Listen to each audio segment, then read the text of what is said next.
Araw-araw na pagbasa ng Biblia, araw 209. Lumang Tipan. Isang Chronicles 4:9-43, Isang Chronicles 5. Higit na iginagalang si Jabes kaysa kanyang mga kapatid na lalaki. Tinawag siya ng kanyang ina na Jabes. Sinabi niya, sapagkat nahirapan ako nang ipinanganak ko siya. Nanalangin si Jabes sa Diyos ng Israel at nagsabi, pagpalain mo nawa ako, at palawakin ang aking nasasakupan. Nawa ang iyong kamay ay sumaakin, ilayo mo ako sa kasamaan upang hindi ko na kailangang makaranas ng hirap. At sinagot ng Diyos ang kanyang panalangin. Si Seliab na kapatid ni Sua ang naging ama ni Mahir na ama ni Esten. Si Esten ang ama ni Beth-Rapha, Paseah, at ni Teina na nagtatag sa lungsod ng Nahas. Ito ang mga lalaki na nakatira sa Reka. Ang mga anak ni Kenaz ay sina Otniel at Sarias. Ang mga anak ni Otniel ay sina Hatat at Mian-Utay. Si Mian-Utay ang ama ni Ofra, at si Sarias ang ama ni Job, na pinagmula ng Gerizim, kung saan ang mga tao roon ay mga mahuhusay na manggagawa. Ang mga anak ni Caleb na anak ni Jephwan ay sina Iru, Ela at Nam. Ang anak ni Ela ay si Kenaz. Ang mga anak ni Jehalalel ay sina Ziph, Sifa, Tirias, at si Asarel. Ang mga anak na lalaki ni Ezra ay sina Jeter, Mird, Efer, at si Jalan. Ipinanganak ng taga-Ehiptong asawa ni Mird si Miriam, Samay, at si Isba na ama ni Estemoa. Ito ang mga anak na lalaki ni Bitia na anak na babae ni Faraon, na naging asawa ni Mird. Ipinanganak ng Judy ang asawa ni Mird si Jared, na ama ni Geder, si Heber na ama ni Soko at si Jekushel na ama ni Zanoah. Sa dalawang anak na lalaki ng asawa ni Hodias, na kapatid na babae ni Naham, ang isa sa kanila ay naging ama ni Kela na Garmita. Ang isa pa ay si Estemoa na Maakateo. Ang mga anak na lalaki ni Simon ay sina Aman, Rina, Ben-Hanan, at si Tilan. Ang mga anak na lalaki ni Isi ay sina Zohet at si Ben-Zohet. Ang mga anak ni Sela, na anak ni Juda ay sina na ama ni Leka, si Lada na ama ni Maresa at siyang pinagmula ng mga angkan ng mga gumagawa ng lino sa Beth Asbia, si Jokem, ang mga lalaki ng Koziba, si Yoas at Sereph, na may ari-arian sa Moab, ngunit bumalik sa Bethlehem. Ang kaalamang ito ay galing sa sinaunang mga talaan. Magpapalayok ang ilan sa mga taong ito na nakatira sa Netaim at Gedera at nagtrabaho para sa hari. Ang mga anak ni Simeon ay sina Nemuel, Jamin, Jereb, Zira, at si Sol. Si Salam ay anak ni Sol, si Mibsam ay anak ni Sallam, at si Misma na anak ni Mibsam. Ang mga kaapo-apuhan ni Misma ay sina Hamuel na kanyang anak, si Zeker na kanyang apo, at si Simei na anak ni Zeker. Nagkaroon ng 16 na lalaking anak si Simei at may 6 na babaeng anak. Hindi nagkaroon ng maraming anak ang kanyang mga kapatid, kaya hindi dumami ang bilang ng kanilang angkan tulad ng lahi ni Juda. Nanirahan sila sa Beersheba, sa Molada, at sa Hasar-Shol. Nanirahan din sila sa Bila, sa Ezem, sa Tolad, sa Bethuel, sa Horma, sa Siklag,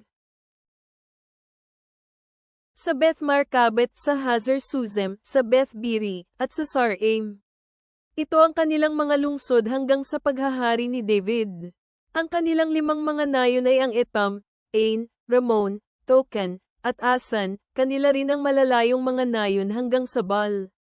Ito ang kanilang mga tinirhan, at iniingatan nila ang talaan ng kanilang lahi. Ang pinuno ng mga angkan ay sina Mesobab, si Jamlek, at si Josias na anak ni Amasias, si Joel, at Jehio na anak ni Josibias na anak ni Sarias, na anak ni Asiel.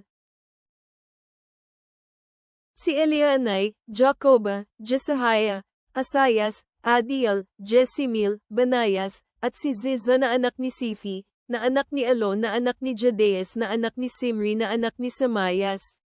Ang binanggit na pangalan ay mga pinuno sa kanilang mga angkan, at labis na dumami ang kanilang mga angkan. Pumunta sila malapit sa Gador, sa dakong silangan ng Lambak, upang humanap ng mapagpapastulan para sa kanilang mga kawan. Nakatagpo sila ng sagana at mabuting pastulan. Malawak ang lupain, tahimik at payapa. Dating nanirahan ang mga Hamita doon. Ang itinalang mga pangalan na ito ay dumating sa mga panahon na si Ezekias ang hari ng Juda, at nilusob ang mga tirahan ng mga Hamita at ang mga Munim, na naroon din. Lubos nilang winasak ang mga naroon at nanirahan doon dahil nakatagpo sila ng pastulan ng kanilang kawan. 500 kalalakihan mula sa tribo ni Simeon ang nagtungo sa bundok ng Seir, kasama ang kanilang mga pinuno na sina Pelatias, Nerias, Ripheas at si Uziel na mga anak na lalaki ni Isi. Tinalo nila ang iba pang mga Amalekitang takas na naroon, at nanirahan sila doon hanggang ngayon. Ito ang mga anak ni Ruben na panganay ni Israel. Ngayon si Ruben ang panganay na anak ni Israel, ngunit ang kanyang karapatan bilang panganay ay ibinigay sa mga anak ni Jose na anak ni Israel dahil dinungisan ni Ruben ang higaan ng kanyang ama. Kaya hindi siya itinala bilang panganay na anak. Pinakamalakas sa kanyang mga kapatid si Juda, at ang pinuno ay manggagaling sa kanya. Ngunit ang karapatan ng pagkapanganay ay kay Jose. Ang mga anak ni Ruben, na panganay ni Israel ay sina Hanek, Palu, Hezron, at si Carmi. Ito ang mga lalaking kaapo-apuhan ni Joel. Anak ni Joel si Semayas. Anak ni Semayas si Gog. Anak ni Gog si Simei. Anak ni Simei si Mika. Anak ni Mika si Reyes. Anak ni Reyes si Bal. Anak ni Bal si Bira, na dinalang bihag ni Tilgat-Pilser na hari ng Assyria. Si Bira ay pinuno sa tribo ni Ruben. Ang mga kamag-anak ni Bira sa kanilang mga angkan ay ang mga sumusunod, na nakatala sa mga talaan ng kanilang angkan, si Jeiel na panganay, Zacarias, at si Bela na anak ni Azaz na anak ni Sema na anak ni Joel. Nanirahan sila sa Aror, hanggang sa Nebo at Balmian, at pasilangan sa simula ng ilang na hanggang sa ilog Euphrates. Ito ay dahil marami silang baka sa lupain ng Gilead. Sa panahon ni Sol, nilusob ng tribo ni Ruben ang mga Hagrita at tinalo sila. Nanirahan sila sa mga tolda ng mga Hagrita sa buong lupain sa silangan ng Gilead. Nakatira malapit sa kanila ang tribo ni Gad sa lupain ng Bashan hanggang sa Saleka. Si Joel ang kanilang pinuno, na pangulo ng angkan, at si Sapham naman ang pangulo ng isa pang angkan, at si Janay at si Sophet sa Bashan. Ang kanilang kamag-anak sa mga pamilya ng kanilang mga ama ay sina Mikael, Mesulam, Sheba, Jorai, Jakan, Zia, at si Eber, 7 silang lahat. Ang mga taong ito na nabanggit ay mga anak ni Abihail, at si Abihail ay anak ni Huri. Si Huri ay anak ni Haroa. Si Haroa ay anak ni Gilead. Si Gilead ay anak ni Mikael. Si Mikael ay anak ni Jesisai. Si Jesisai ay anak ni Jado. Si Jado ay anak ni Buz. Si Ahi na anak ni Abdiel na anak ni Guni, ay pinuno ng pamilya ng kanilang ama. Nanirahan sila sa Gilead, sa Basan, sa mga bayan nito, at sa lahat ng lupaing pastulan ng Saren hanggang sa mga hangganan nito. Lahat ng mga ito ay nakatala sa talaan ng mga angkan sa mga araw ni Jotam na hari ng Juda at ni Jeroboam na hari ng Israel. Ang mga Rubnita, ang mga Gadita, at kalahati ng tribo ni Manases ay mayroong 44,000 mga kawal na sinanay para sa digmaan, na may dalang kalasag at espada, at kayang humugat ng pana. Nilusob nila ang mga Hagrita, Jeter, Naphes, at Nodab. Nakatanggap sila ng tulong mula sa Diyos laban sa kanila. Sa ganitong paraan, ang mga Hagrita at ang lahat ng kasama nila ay natalo. Ito ay dahil nanalangin ang mga Israelita sa Diyos sa digmaan, at tumugon siya sa kanila, dahil nagtiwala sila sa Kanya. Hinuli nila ang kanilang mga alagang hayop kabilang ang 50,000 mga kamelyo, 250,000 mga tupa, 2,000 mga asno at 100,000 mga kalalakihan. Sapagkat nakipaglaban ang Diyos para sa kanila, napatay nila ang marami sa mga kaaway. Nanirahan sila sa kanilang lupain hanggang sa pagkabihag. Nanirahan ang kalahating tribo ni Manases sa lupain ng Basan hanggang sa Baal-Hermon at Senir, iyon ay, ang bundok Hermon. Ito ang mga pinuno ng kanilang mga pamilya, na sina Epher, Isi, Eliel, Asriel, Jeremias, Hodavias at si Jodiel. Malalakas at matatapang silang mga kalalakihan, tanyag na mga kalalakihan, mga pinuno sa kanilang mga pamilya. Ngunit hindi sila naging tapat sa Diyos ng kanilang mga ninuno. Sa halip, sinamba nila ang mga Diyos ng mga tao sa lupaing iyon, na nilipol ng Diyos sa kanilang harapan. Hinimok ng Diyos ng Israel si Pul na hari ng Assyria, na tinawag din na Tilgat-Pilser, hari ng Assyria. Dinala niyang bihag ang mga Robnita, mga Gadita at kalahati ng tribo ni Manases. At dinala niya sila sa Hala, sa Haber, sa Hara, at sa ilog ng Gozen, kung saan sila ay nananatili hanggang ngayon. Bagong Tipan, Romans 11 minuto pasado alas 11:32. Kung gayon, sinasabi ko, natisod ba sila nang sa gayon ay bumagsak? Nawa ay hindi kailanman. Sa halip, sa pamamagitan ng kanilang pagkabigo, dumating ang kaligtasan sa mga Gentile, upang sila ay inggitin. Ngayon kung ang kanilang pagkabigo ay ang kayamanan ng mundo, at kung ang kanilang pagkalugi ay ang kayamanan ng mga Gentile, gaano pa mas dakila ang kanilang kapunuan? At ngayon kinakausap ko kayong mga Gentile.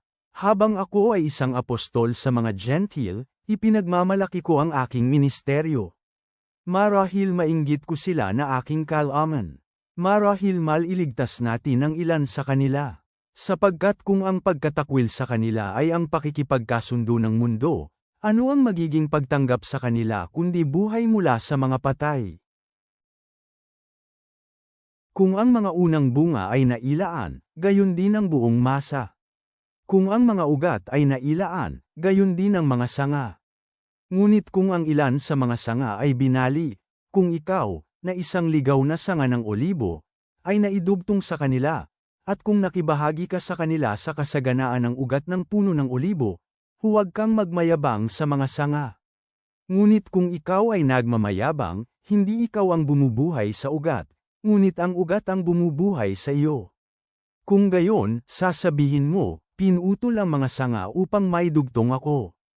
Totoo iyan, dahil sa kanilang hindi pagsampalataya, pinutol sila, ngunit ikaw ay naging matatag dahil sa iyong pananampalataya. Huwag kang magmalaki, ngunit matakot ka. Sapagkat kung hindi pinatawad ng Diyos ang likas na mga sanga, hindi ka rin niya patatawarin. Tingnan ninyo kung gayon, ang mga mabubuting gawa at ang kabagsikan ng Diyos. Sa isang dako, ang kalupitan ay dumating sa mga Hudyo na bumagsak. Ngunit sa kabilang dako, ang kabutihan ng Diyos ay dumarating sa inyo, kung magpapatuloy kayo sa kanyang kabutihan. Kung hindi, mapuputol din kayo. At isa pa, kung hindi sila magpatuloy sa kanilang kawalan ng pananampalataya, sila ay maidudugtong muli. Sapagkat maaari silang ay dugtong ulit ng Diyos. Sapagkat kung kayo ay pinutol sa likas na ligaw na puno ng olibo, at salungat sa kalikasan ay idinugtong kayo sa mabuting puno ng olibo, gaano pa kaya ang mga Judeong ito, na likas na mga sanga, na maidudugtong pabalik sa kanilang sariling punong olibo? Sapagkat hindi ko nais na hindi ninyo alam, mga kapatid, ang hiwagang ito, upang hindi kayo magmarunong sa inyong sariling isipan. Ang hiwagang ito ay nagkaroon sa Israel ng bahagyang katigasan, hanggang sa makapasok ang kabuuan ng mga Gentile. Kaya ang lahat ng Israel ay maliligtas, gaya ito ng nasusulat, mula sa Sion manggagaling ang tagapagligtas. Tatanggalin niya ang kasamaan mula kay Jacob, at ito ang magiging kasunduan ko sa kanila, kapag tinanggal ko ang kanilang mga kasalanan. Sa isang dako, patungkol sa Ebanghelyo, sila ay kinamuhian dahil sa inyo. Sa kabilang dako, ayon naman sa pagpili ng Diyos, sila ay minamahal dahil sa mga ninuno. Sapagkat ang mga kaloob at ang tawag ng Diyos ay hindi mababago. Sapagkat kayo ay dating hindi sumusunod sa Diyos, ngunit ngayon kayo ay nakatanggap ng awa dahil sa kanilang hindi pagsunod. Gayon din naman, ngayon ang mga Judeong ito ay naging suwail. Ang kinahinatnan nito, sa pamamagitan ng awa na ipinakita sa inyo, makatatanggap din sila ngayon ng awa. Sapagkat kinulong ng Diyos ang lahat sa kasuwayan, nang sa gayon maipakita niya ang awa sa lahat. Gayon din naman, ngayon ang mga Judeong ito ay naging suwail. Ang kinahinatnan nito, sa pamamagitan ng awa na ipinakita sa inyo, makatatanggap din sila ngayon ng awa. Sapagkat kinulong ng Diyos ang lahat sa kasuwayan, nang sa gayon maipakita niya ang awa sa lahat. Mga awit, Psalm 89 is to 19-29. Matagal na ang nakalipas nang nagsalita ka sa matatapat sa iyo sa pamamagitan ng pangitain, sinabi mo, pinatungan ko ng korona ang isang taong magiting, humirang ako mula sa mga tao. Pinili ko si David na aking lingkod, hinirang ko siya gamit ang aking banal na langis. Aalalayan siya ng aking kamay, palalakasan siya ng aking bisig. Walang kaaway ang makapanlilinlang sa kanya, walang anak ng kasamaan ang mang-aapi sa kanya. Dudurugin ko ang mga kaaway niya sa kanyang harapan, papatayin ko ang mga namumuhi sa kanya. Makakasama niya ang aking katotohanan at ang aking katapatan sa tipan, sa pamamagitan ng pangalan ko siya ay magtatagumpay. Ipapatong ko ang kanyang kamay sa ibabaw ng dagat at ang kanang kamay niya sa ibabaw ng mga ilog. Tatawagin niya ako, ikaw ang aking ama, aking Diyos, ang bato ng aking kaligtasan. Gagawin ko rin siyang panganay kong anak na lalaki, ang pinakatinatanghal sa mga hari ng lupa.